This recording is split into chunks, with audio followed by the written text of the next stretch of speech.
Also, I have resting bitch face.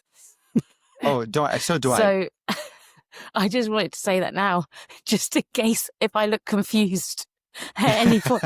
It's my natural face. I'm sorry. No worries. No worries.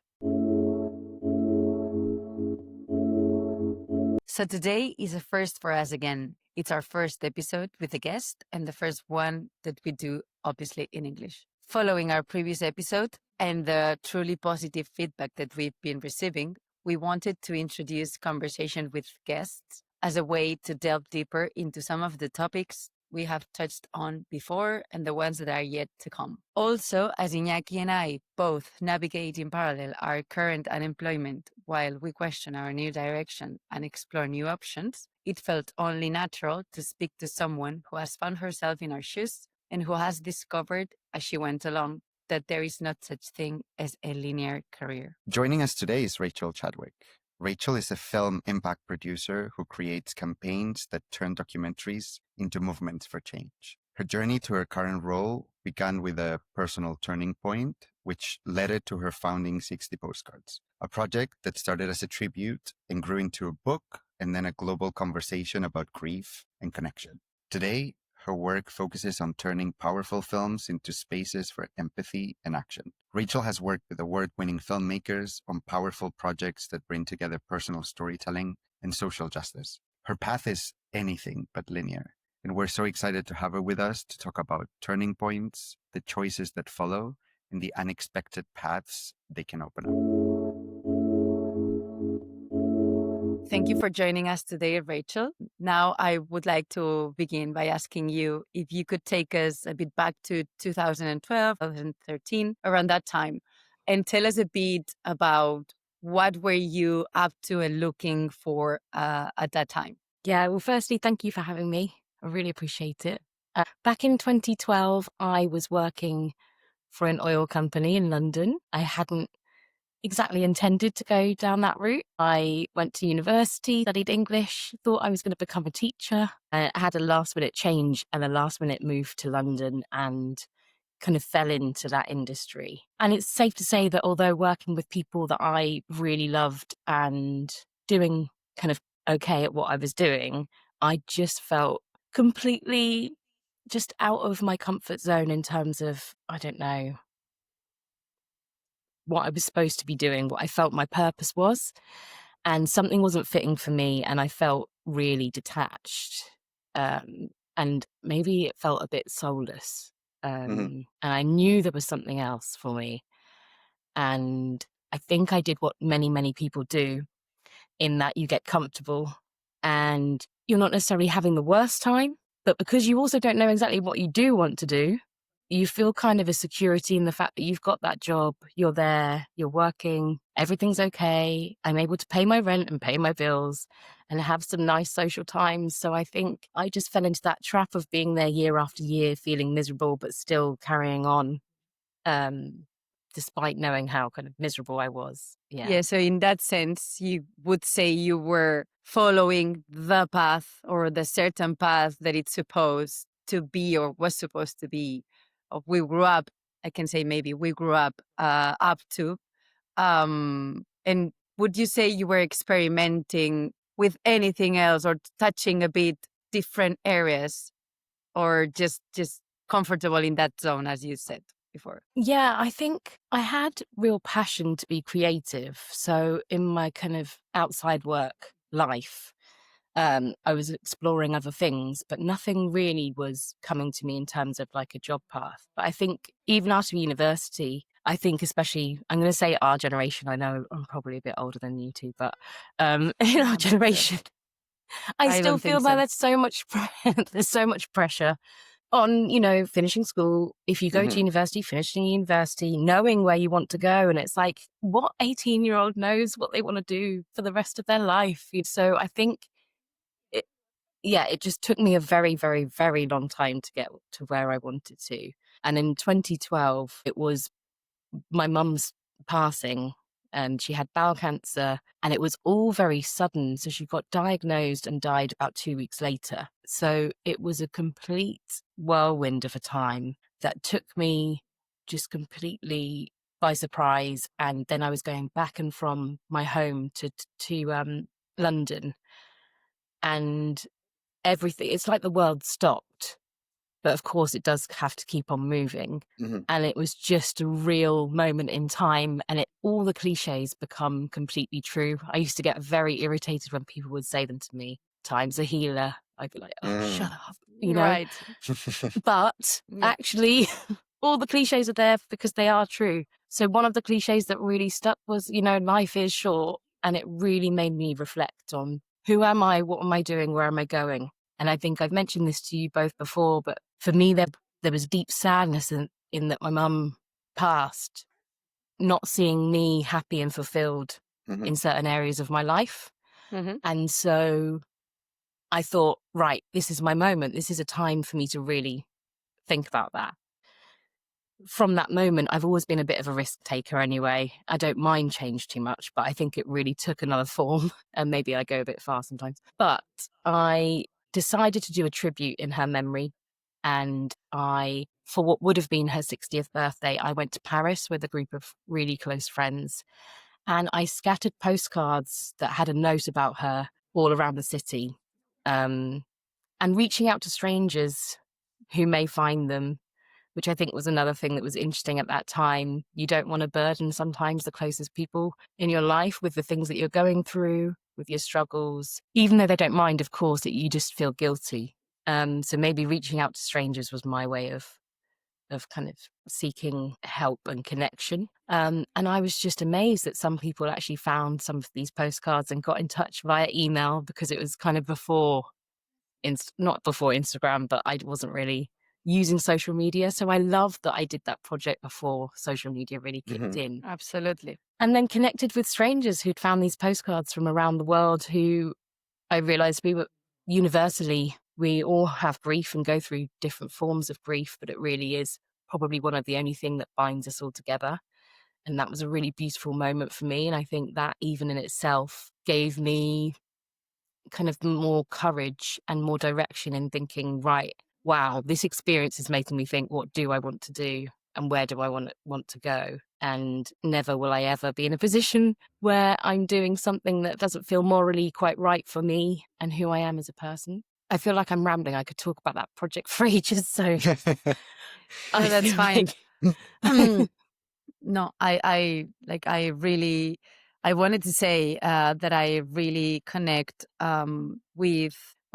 connect now, because I wanted to say that I've never experienced something, yes, similar, but not as a loss of the kind that you experienced. But I've had, and I talk about this in previous episodes, several internal crises, depression, anxiety, etc., throughout my life, driven by different facts. One of them being work, and Yeah. the what I really like about your experience and about your situation and what you did was precisely that you acted, that you moved. Because in my case, up until recently, it's been more a case of being stuck, kind of frozen, and just dealing with every day as it were like a super big load, and carrying on that path for very long periods of time. And only when I've gotten help from a third party or even strangers, as you said, like that connection with the strangers, always also used. And I feel it's very, yeah, like it gives you a sense of the world is super big, and humanity being um, bigger than you think it is, and being out of your small little world. So yes, I just wanted to say that the movement, I think, helps. Uh, yeah, and it helped Yeah, you clearly. it did. I think it did. I think one thing I've definitely also been in the place where I've done nothing for a very, very long Yeah, time as sure. well. But I think that moment where I did the project and, as you say, moved and acted, I kind of went the other way though, in terms of it became my everything. I was Right. doing it almost as if mum was still alive. Like, Mhm. I don't think I was actually dealing with anything properly. Right. So Right. actually, I deferred my grief until a couple of years later, and then had a big kind of, moment for that, and took some time. But what it did make me do, though, is I think I met more people in that year that mum died than I've met in my life in 1 year. Just complete new connections. There's one woman called Stephanie. She's a ballet dancer. She lives in New York, and I saw her just a few months ago. Like, this Oh, wow. project was like 13 years ago or something now. Mhm. So, like, really, that just enriched my life. And like I say, I think those like connections, and the interesting thing is those people who I've connected with over the years from the project, like, sadly have gone through their own losses since Mhm. then as well. So it's amazing that we're all connected and can support each other, in that sense. Hmm. But then what happened was something that really took me by complete surprise, in that I decided to write about this journey and the postcards, and for it to give me an opportunity to talk about grief and mum without it feeling like it was too sad, too much for people. And there was a really lovely element in the fact that I was telling these stories of these connections, and it helped me weave in how I was really feeling. Then opened up a bit of a conversation, and I decided to publish this online and did a 60 postcards blog. And I was just really fortunate because my friends and my family just really got on board and shared it around. And before I knew it, I was being contacted about, potentially writing a book or turning it into something else. And so I was offered a book deal, and I think I'm so lucky, so lucky that happened, really, because that then gave me the space. And I went into the office and I said to my boss, I quit. And I was Wow. friends with him. Yeah. And he said, Amazing. hang on, do you want to talk about this? Like, do you want to just take a moment? And I was like, well, no, why would I? And I'd written I quit on a postcard. And he said, well, are you sure you don't want to take a sabbatical for 6 months?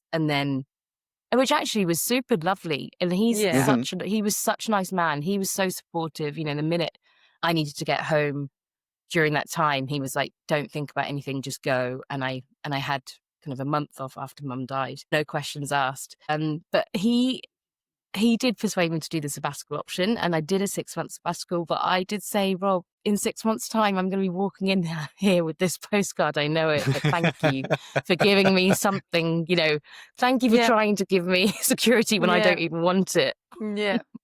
Yeah. I just think maybe I wanted that romantic, dramatic moment of walking in and being like, I'm out of here. And he Probably. was like, yeah, what about a sabbatical? I was like, boring.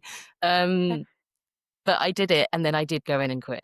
So yeah, I took the time to write the book. But again, it opened up new avenues for connection, and my friends very kindly kind of put me in touch with people to really explore the more of the media and communication side of things. But also, truly, it was a moment for me where I thought my criteria for work from now on until I die is I want to work on projects that are doing something good for the world. So So that was then is yeah. when you decided, that's the moment you decided you were going to change completely or act in that direction. And Yeah. now what were the steps that you took from then onwards to get to where you wanted to go, personally and professionally, especially, obviously? I think one thing that I think we can all understand is imposter syndrome. And Mhm. also, I think there's something I don't know if you both feel this, I certainly do, is I guess I feel like I'm worried about failing quite a lot. Me too. Yes, Yeah, constantly. I, All the it's time. horrible.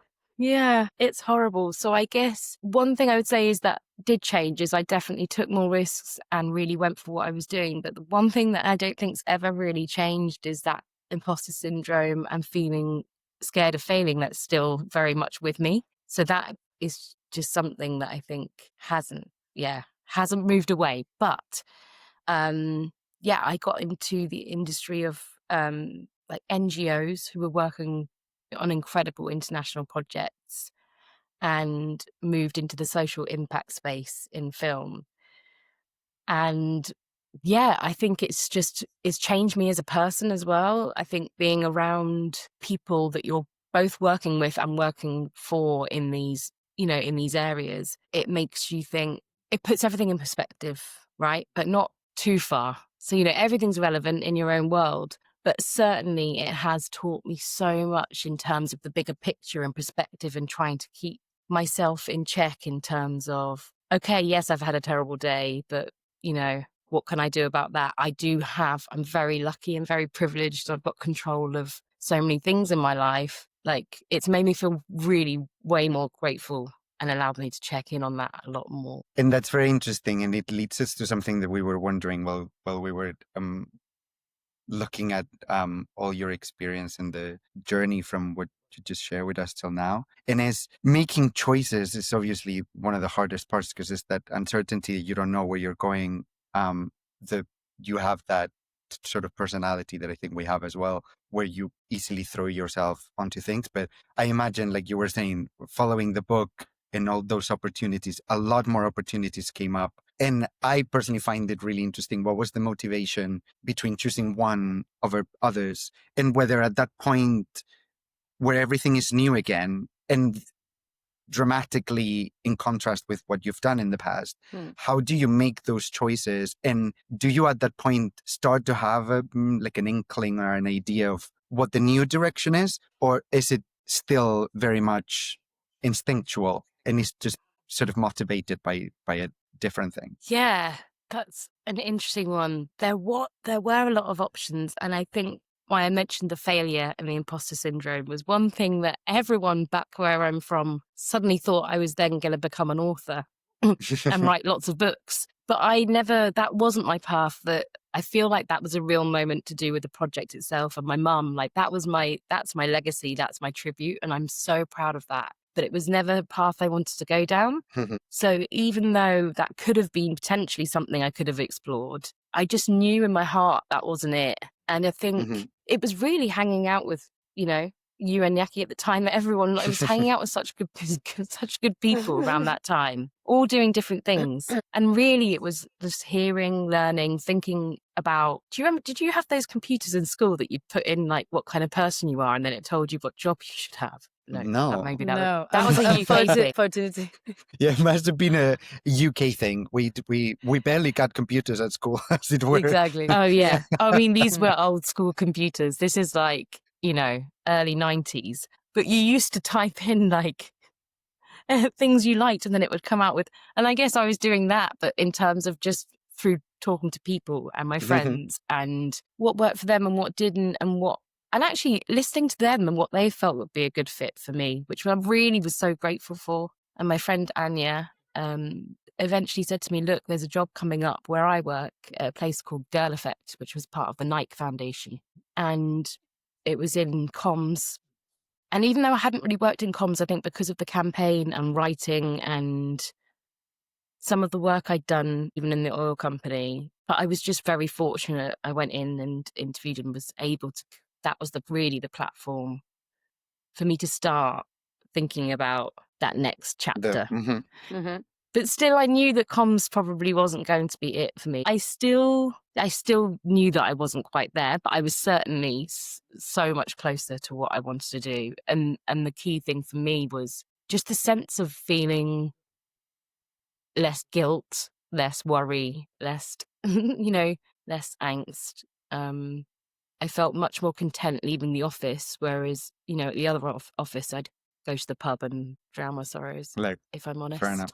Yeah. I think that's one of the things Yeah. that Maria and I really empathize with as well with your experience. This, like she introduced earlier on, this idea of like when you get to a time where you need to make a decision, you can either choose staticity or you can choose to take action, which is clearly what you did and what we admire. We have done one or the other, Maria and I, at different stages, but we've clearly learned that taking action is the only thing to actually create change in your life. Because as we said it in the previous episode as well, movement creates movement. There's no such thing as like you will never be home and somebody will come and knock on your door No. offering you a job or asking you to join them to do something. So I think what the I guess the follow up to what I said earlier that I would also find really interesting to learn more about is once you have had the experience of the book, you're in a different space personally as well, and you start moving into this like communications field that you start to explore. How does your process and your approach change to new opportunities as you move forward? Do you think you and this is, I would say, asking for a friend, do you think you have more clarity at that stage about what you're doing, or are you continuing on the path of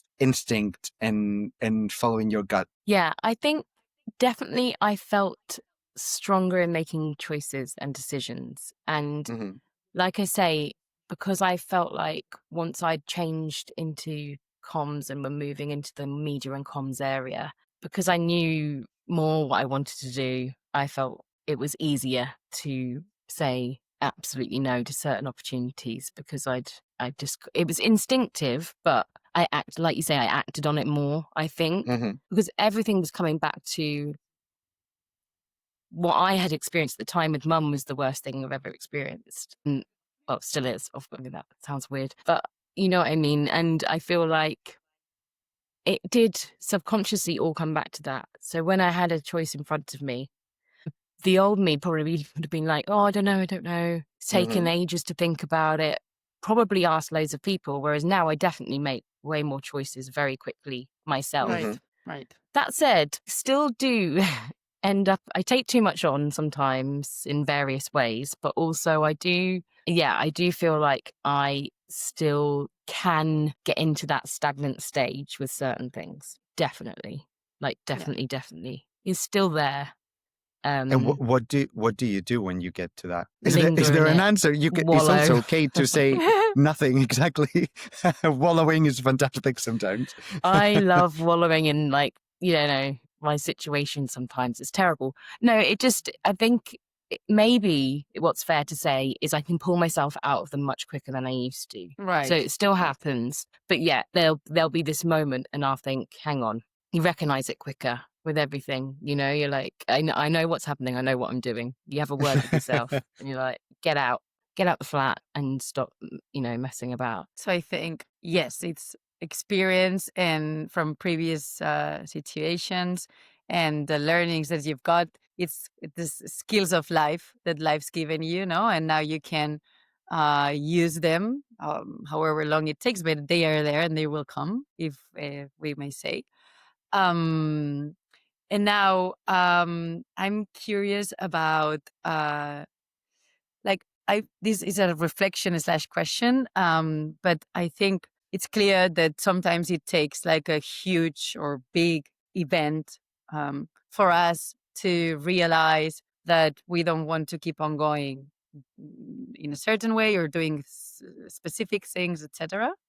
And I also believe this is not only because it takes like a big moment, but also because we've been taught that life goes on in a linear certain path, as we mentioned before. So we've been educated like that, and the computer example is a good example. We didn't have the computer, but I think before getting into uni, we had like a coach. It wasn't a coach whatsoever, but like they gave us a test, and you did pretty much the same. You put you said yes or no to certain statements or answer questions, and then you would be given the degrees that you would be more apt to, or that you would be more correct to or decide to. So I think the question here is, how do you think we could, as a society or as the world, could teach early students or even infants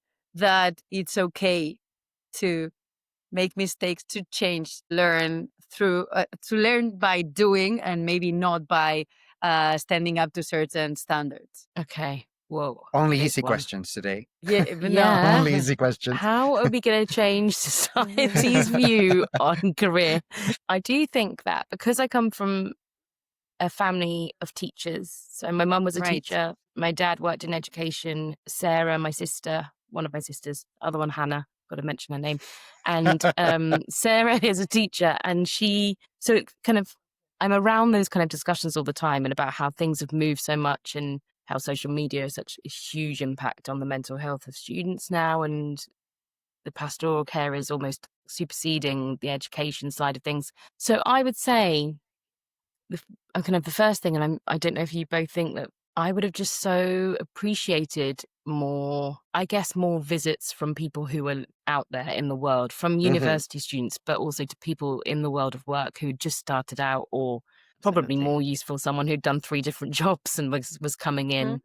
I Mhm. think talks from people who had, I think, lived experience, right? Storytelling is the best, and lived experience is the best. And I think it's one of the best ways that we can learn and we can make change. And that's very much what I do in my job. And I think for children, you put a textbook in front of them and they learn one thing, but if you have someone come in, engage with them and talk to them, I think that's one thing. And then also, because again, I know a lot of teachers, I'd have to say this bit, you do so much work in the school, but of course it translates to home as well. So it's also comes at the parent level for Right. sure. Sure. And that is why I feel positive though, because I think, like Maria, I know, like, because of everything that you're going through, right, and your lived experience, then I think it's, as a parent, like Yeah. of our generation, or slightly younger than me. We are the same generation, Rachel. Yeah. Okay. We are. Stop that. I'll stop saying that. But I just think it's like, I feel positive in that quite a lot of people will have that, more of that lived experience and be able to share and not put that pressure on. You still see a lot of parents who kind of have a strong vision of what they want their child to do, which it blows my mind. I think it's crazy. Same. But that's still going to happen, I think, a lot, and we'll see. It depends on where you are and culture, and also all kinds of variations of kind of what that could be. There's more work and there's more opportunity, I think, to move. Remember that time when you used to say, "Oh, there's a gap on my CV. I'm so worried." I wouldn't Totally. worry about that now. I'd be like, I need a break, okay? If I'm going to be able to show up in my best way possible. That's a good one, actually. Yes. Yeah. And I feel like Totally. just lots of those things, like, I feel like are moving for the better. So now it's our job, I guess. We are responsible for To live up for passing to this that. on. Yeah. Yeah. Yes. But you'll be able to share the podcast with everyone. So you're doing it yourself Yeah. by creating this legacy. That's That's definitely trying. part of what we're trying to do. Yeah. But part of what everything that you said was on the previous episode that was called 4 Things We Wish We Had Known in Our 20s. A lot of it followed that narrative of just, it would have been nice to know that it was okay not to know. Yeah. Just as simple as that, even if nobody had come into school to share their experiences, that would have been enough. Yeah, that's so true. Yeah, the comfort in not knowing.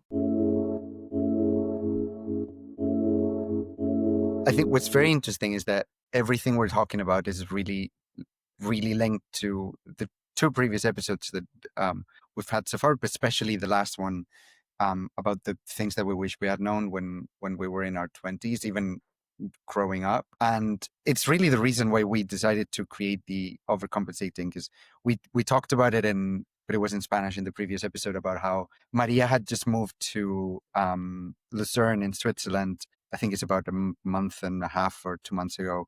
And it just so happened that a common friend of ours was having a birthday party in Zurich. So I went there and I spent the first weekend that they were really in their new house together. And the first day we sat down, we had a drink, and we really actively discussed this idea of, we always talk about the same things and how we wish we had done something, how we wish we had started something, and we compare ourselves to others, which is obviously really unhealthy. And at that point, I just went, because we've both gone through a lot of changes in our life, personally and professionally, because we haven't been working for the last few months. And I was like, Maria, let's just do something. It doesn't have to be right. It doesn't have to last forever.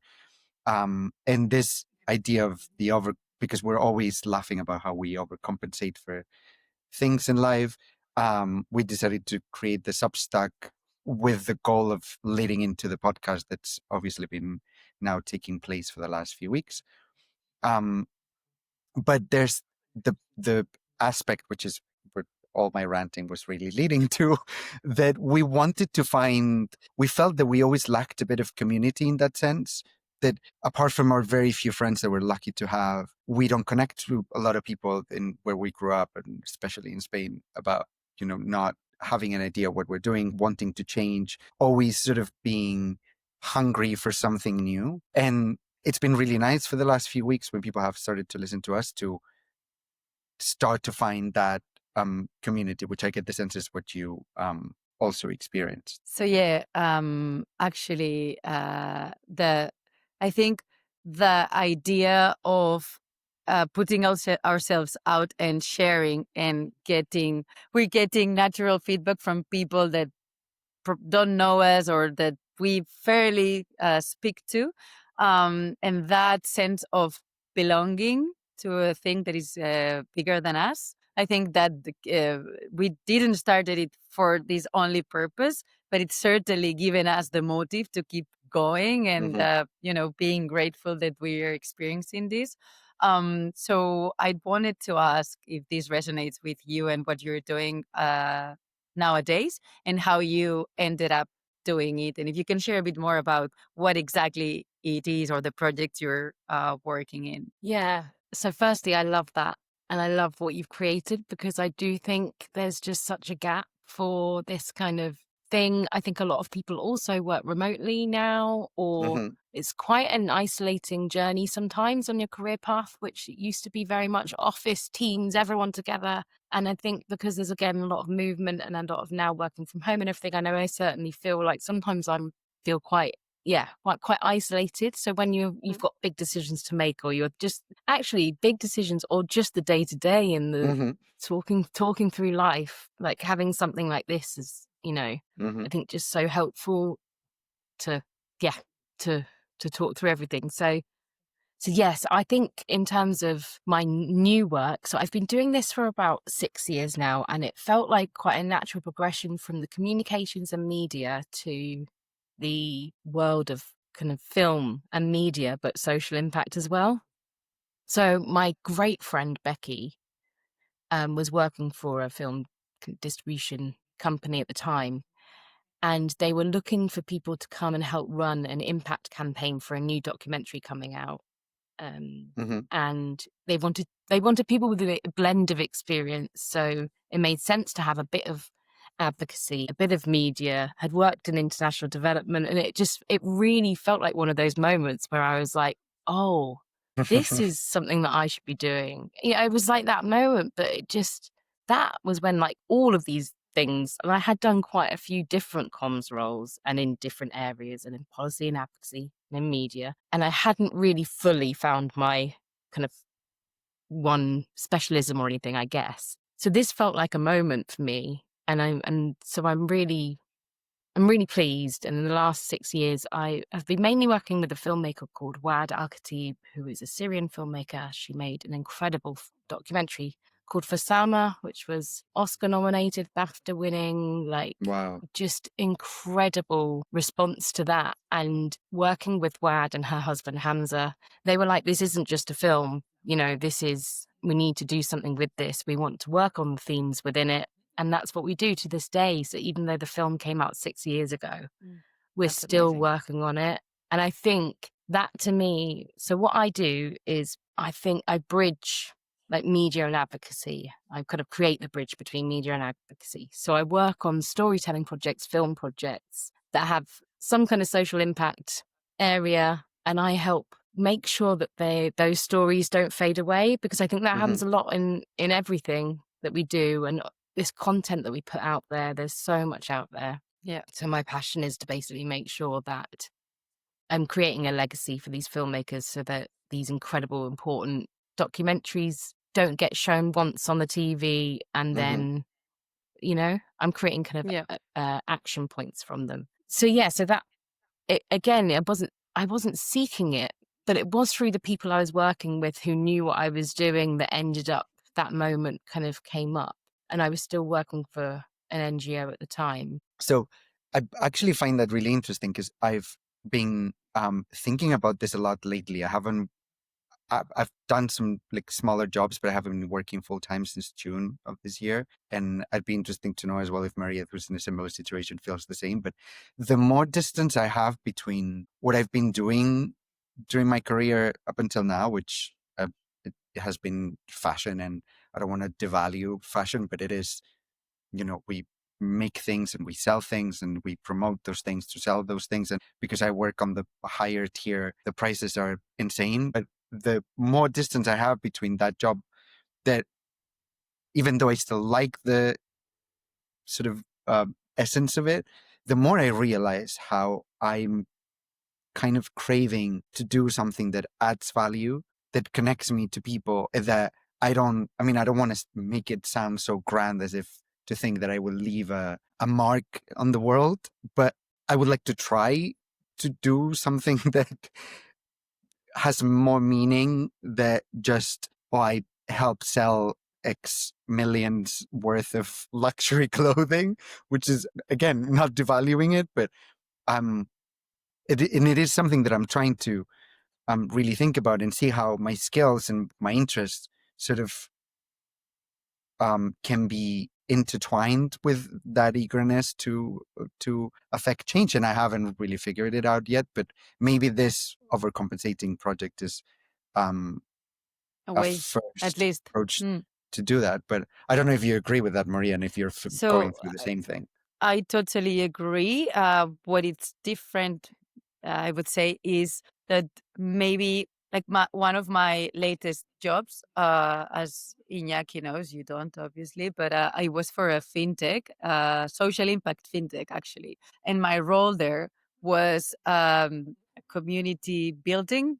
Well, the scope was bigger, but I was focused on building a community actually in the UK, and I'd never done something of the sort before. I like touched community in previous works, but the way this company sensed and approached community since the very basis of it, since day one, and the one participant that joined what we were doing, it was basically, so that it gives a bit more of idea of what it was about. It was about personal finances and learning to not safe, but to be comfortable with your finances and understanding them better in a completely different way that what we used to.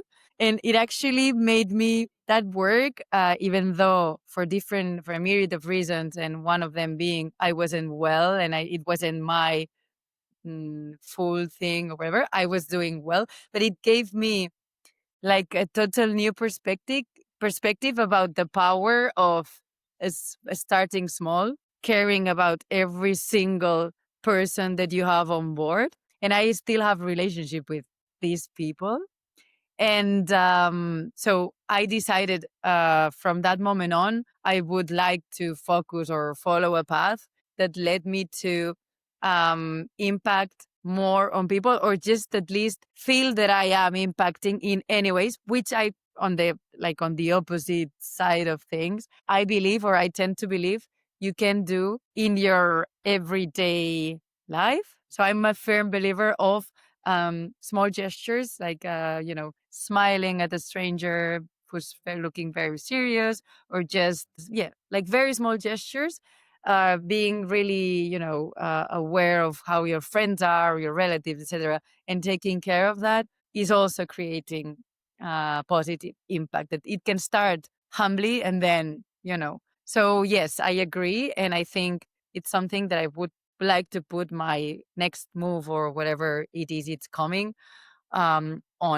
But yeah, so I feel, and I think both of us, Iñaki and I, are more curious about what you do because of that, because you certainly found the way, and it circles back, right? Because you did the 60 postcard cards in the book, which is a tribute and a legacy to your mom. And now you're doing the same with, films. And I love that concept of not letting them die. I'm overwhelmed with all the content we have access to, which is positive, but it's also negative because we defocus all the time.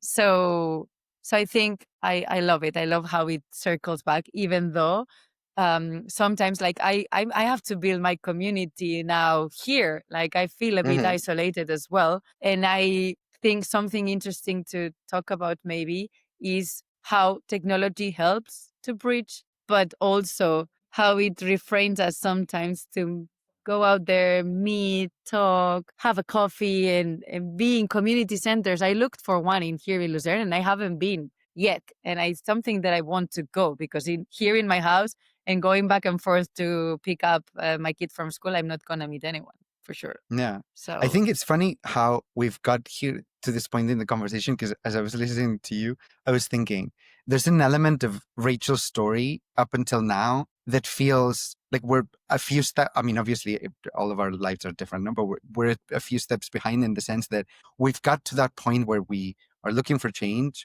We're looking for that community, and we're in that sort of frustrated stage where we know in terms of a job what we don't want, what we don't need, but we're not entirely sure what it is that we want and we need looks like. What I find interesting is that Maria and I have talked about through the years this idea that we mentioned a lot in the previous episode that you alluded to as well, about not following this set path. And I think both of us have also had experiences with when we're found a lot of jobs through connections rather than applying on LinkedIn, which to me still feels really alien. I think partly because I like to think that I'm a bit more special and I read better in person than on paper. But would you agree with the fact that there's the best way to explore new opportunities and of finding your path is through connections? Or have you had both experiences in parallel where you've still applied to things and found them that way? Long pause, sorry. I do, I do think it's kind of a bit of a blend. I think it's doing a bit of work on yourself, thinking and mapping out what it is you love. And like you said, Maria, about making that decision, like, right, I want to do something that is social impact or good or whatever it is, finding your own criteria and the levels that you want to work at. Whilst doing that, surrounding yourself, yes, with the community and with people and talking about it and continuing to talk about it. And don't worry if you feel like you're repeating yourself, because actually you just got to keep working through it, because you just never know as well who's going to meet someone. You're going to meet a friend and they're going to say, well, actually, I just met someone who works in this. And actually, I thought it could be I'll connect you. I really do think everything comes down with the power of like people and connection. I do really. And I think, like you said as well, the way that 60 Postcards began and created that for me. And now, as you say, like it really does feel like a magical moment for me to now be doing what I'm doing. Like, and that took 13 years, guys. So it's not like it's, no. But no, I've had fun along the way and I've definitely found purpose and paths along the way. But it's been an ever evolving journey that has just constantly had people in the center of it, I'd say. So yes, I think really connection is the best. And that also leads on to, I loved your point about technology as well, because I think for me as well, it's about, well, the fact that I did handwritten notes on these postcards. I was like, no, come on, we have to keep this going. Right. I still write postcards now and I love it. my handwriting is rubbish and I'm like, no, it's fading away. And then, you go and see your nieces and nephews and they're working on computers and it's just wild. But again, I think that's a responsibility of us to make sure that we are remaining like creative and focusing on humans and people and in-person interaction where we can. Yeah, so I'm kind of scared in a way of the way that AI is going and everything, but I think it could be really, really positive. And it's like anything, things have to evolve and change and improve. I think there's lots of ways it's going to help, but we have to hang on to our creativity and our connections as humans, I think. So one last thing to wrap things up that we'd love to know is what would you tell your 20-year-old self now, or would she be more surprised about your current self? I think that she would be so surprised to know that what I do in my job now because I think even I'm surprised. 8 years ago, I didn't even know. Like in my 30s, I didn't even know. So I think firstly, she would be surprised, and I think hopefully proud of what I've ended up doing. And I also think she'd be surprised, perhaps, maybe just how much change has happened and how it hasn't, even though I've reached that point where I feel very, very happy in my career. I think she'd be surprised just how many turns and ups and downs and roller coasters it took to get there. Thank So you. thank you. Thank you so Thank much, you very Rachel, for much. joining us and for sharing your experience with us. Thank you for having me. I've really loved it. Thank you. Thank you. Thank you. Cool. No, thank We you. can say Thank thank you. you very several times. No, you hang up. No, you hang up. That was really lovely.